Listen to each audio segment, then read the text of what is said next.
NPM 2210-211-01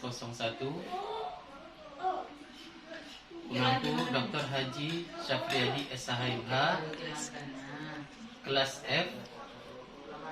Pada kesempatan ini saya akan mempresentasikan tentang politik hukum negara hukum sebagai berikut. Politik hukum negara hukum oleh Jufriddin, NPM 2210-211-01 kelas F. Latar belakang.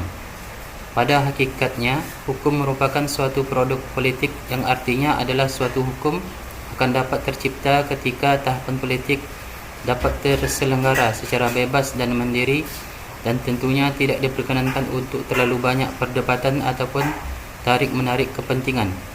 Hal ini yang terjadi saat ini di Indonesia, di mana gonjang-ganjing perpolitikan itu sendiri menjadi kendala utama, di mana peran dari lembaga legislasi terhambat. Konfigurasi politik dari nuansa Orde Lama dan Orde Baru yang notabene saling bertentangan dalam hal pemikiran, memiliki banyak dampak yang tentunya menjadi suatu pertimbangan para petinggi negeri untuk merumuskan kembali hukum tata negara di Indonesia.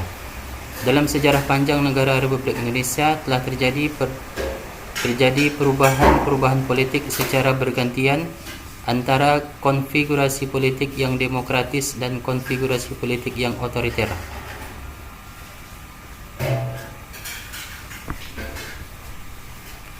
Politik hukum nasional di Indonesia. Politik hukum merupakan suatu bagian dalam kajian ilmu hukum yang terdiri atas dua disiplin ilmu, yaitu ilmu politik dan ilmu hukum. Muhammad Mahfud MD menganggap politik hukum masuk dalam disiplin ilmu hukum. Dia berpendapat bahwa politik hukum diartikan sebagai legal policy atau kebijakan hukum yang akan atau telah dilaksanakan oleh pemerintah.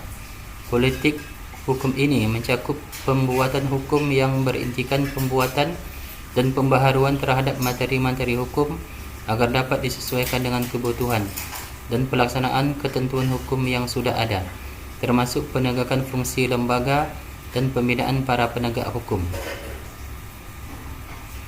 Pengertian politik hukum sebagaimana yang dikemukakan oleh Mahfud MD